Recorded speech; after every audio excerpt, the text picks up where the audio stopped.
तानसेन, ये हम लोग उनसे तानसेन साहब से भी हम लोग वहाँ से इंस्पायर कह सकते हैं आप। और 3 नहीं, मेरी 4 पीढ़ियाँ हैं। अच्छा। और ऑलरेडी 5वीं पीढ़ी लॉन्च हो चुकी है। वाह। चौथी में मेरा पोता है सोहेल सेन जी, जिनका गाना काफी चला था, तूने मारी इंट्री यार दिल में बजी घंटी यार टन टन, बाला ओ बाला शैतान का साला। और सलमान खान की फिल्म, सलमान खान जी की पिक्चर थी एक था टाइगर, उसमें भी उन्होंने दिया।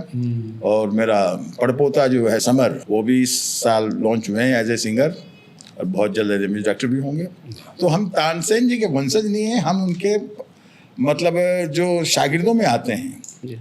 हम कैसे सेन की औलादे हैं, तो हमारे दादा परदादा सरदादा जो भी कहिए, वो उनके यहाँ मतलब एक सेवकदार जैसे होते हैं ना, एक कलाकार को दूसरा कलाकार जो सेवा जो सीखने के लिए, तो उस तरीके से परंपरा से उनके साथ रहे, और वहाँ से हमारा वंशज चलता आया।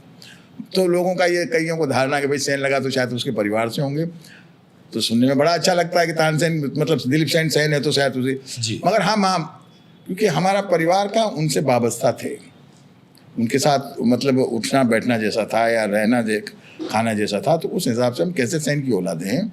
मुझे आपको एक बात बताते हुए बड़ी खुशी होगी कि मेरे पिताजी जो थे जमाल सेन जी, वो पहली पीढ़ी में आते हैं।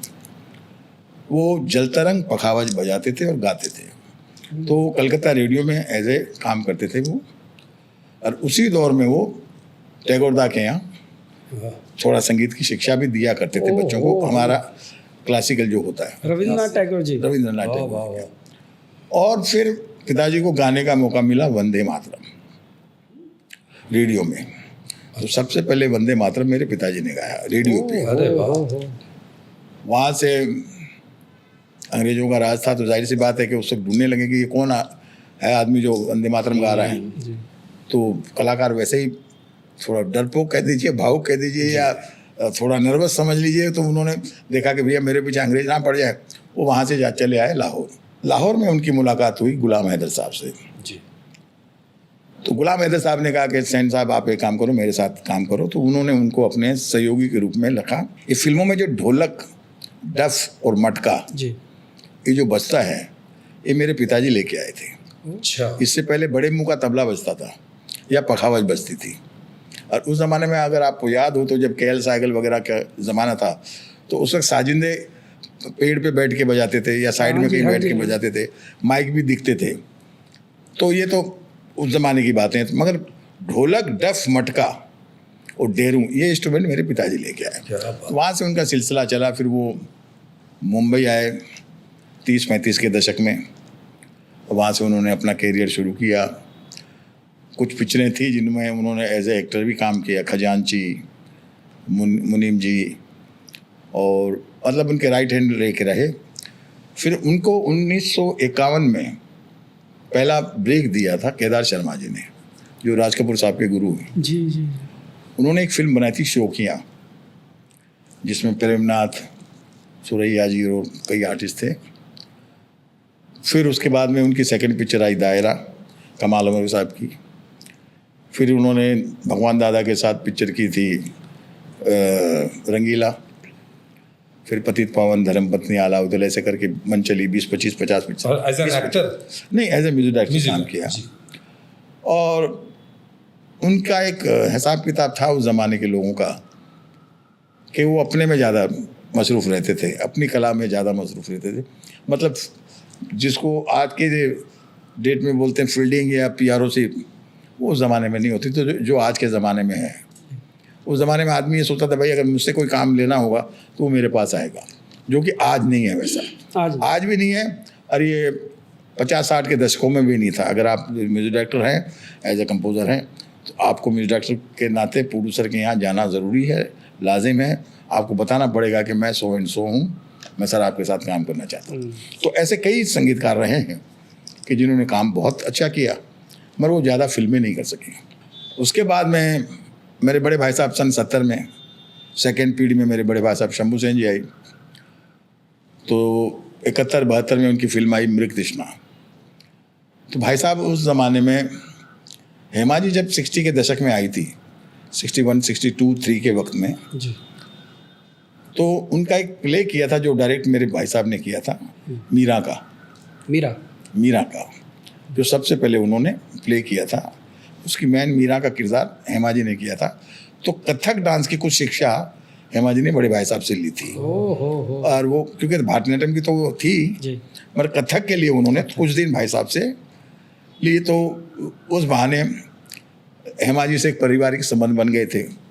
तो जब भाई साहब को फिल्म मिली मृग तृष्णा, तो उसमें योगिता बाली, राकेश पांडे हीरो थे। तो प्रोड्यूसर डायरेक्टर की एक ख्वाहिश थी कि यार एक गाना वो होना चाहिए, गेस्ट अपीयरेंस में हेमा जी को ले आओ तो जरा फिल्म का वेट हो जाएगा, क्योंकि उस वक्त हेमा जी के पत्थर तिरते थे 70 के दशक में।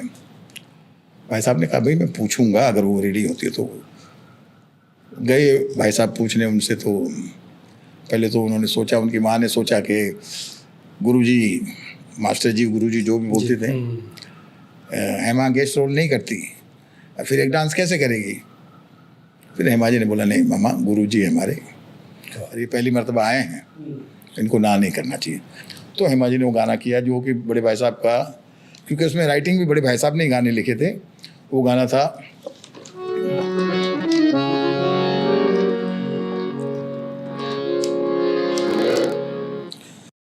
नवकल्पना नव रूप से रचना रची जदनार की, सत्यम शिवम सुंदरम से शोभा बड़ी संसार की। ये गाना चला भी अपने। भाई साहब ने देखा कि इंडस्ट्री के अंदर मतलब वो ज़रूरी है कि आप गेट टुगेदर कीजिए, फंक्शन कीजिए या मेल मुलाकात कीजिए। तो मगर उन्होंने उस दौर में एक बुक्स लिखनी शुरू कर दी जी। संगीत पे, जिसका नाम संगीत वेद के नाम से। तो उन्होंने अपनी ज़िंदगी को म्यूजिक डायरेक्टर की बजाय इस बुक लिखने में लगा दिए। उस बीच में जो छोटे मोटे काम या कोई फिल्में आ गई तो कर ली, जैसे घर में राज लुगाएं, कुमारवाड़ी है, कुछ एल्बम्स वगैरह है। ज़्यादा स्टेज शो किए उन्होंने। लक्ष्मी छाया, सुजाता, सारिका, शोमा आनंद जी, योगिता बाली जी, ये सब मेरे बड़े भाई साहब से कथक डांस सीखे हुए हैं।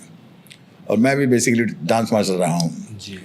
इस तरीके से बड़े भाई साहब। मगर जब मैं इस लाइन में आया तो मुझे मालूम है आप ये मुझसे भी पूछोगे, मगर मेरे आने का राजस्थान से, हम लोग राजस्थान से हैं, राजस्थान सुजानगढ़ से। जी।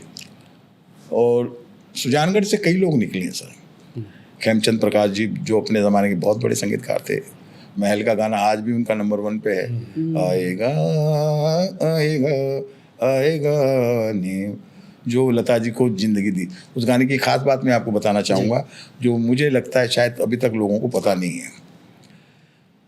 महल फिल्म से पहले, और ये आएगा आने वाले से पहले, लता जी या रफ़ी साहब या जो भी सिंगर होते थे, उनका एलपी पे नाम नहीं आता था, मतलब वो रिकॉर्ड पे नाम नहीं होता था। अच्छा। उस वक्त दौर ये था कि फिल्म में जो किरदार हैं हीरो, अगर वो बिरजू है या वो लक्ष्मी है तो उन किरदारों के नाम आते थे, सिंगरों के नाम नहीं होते थे। बट जब महल फिल्म बनी और महल के वक्त जब हुआ ये गाना रिकॉर्ड हुआ, तो उसके बाद में ये डिसाइड हुआ कि रिकॉर्ड पे भाई जिस सिंगर ने असली में गाया है उसी का नाम छपेगा। अच्छा। तब से ये सिलसिला शुरू हुआ, सिंगरों को मतलब एक रिस्पेक्ट मिलने लगी। तो ये चीज़ें रही।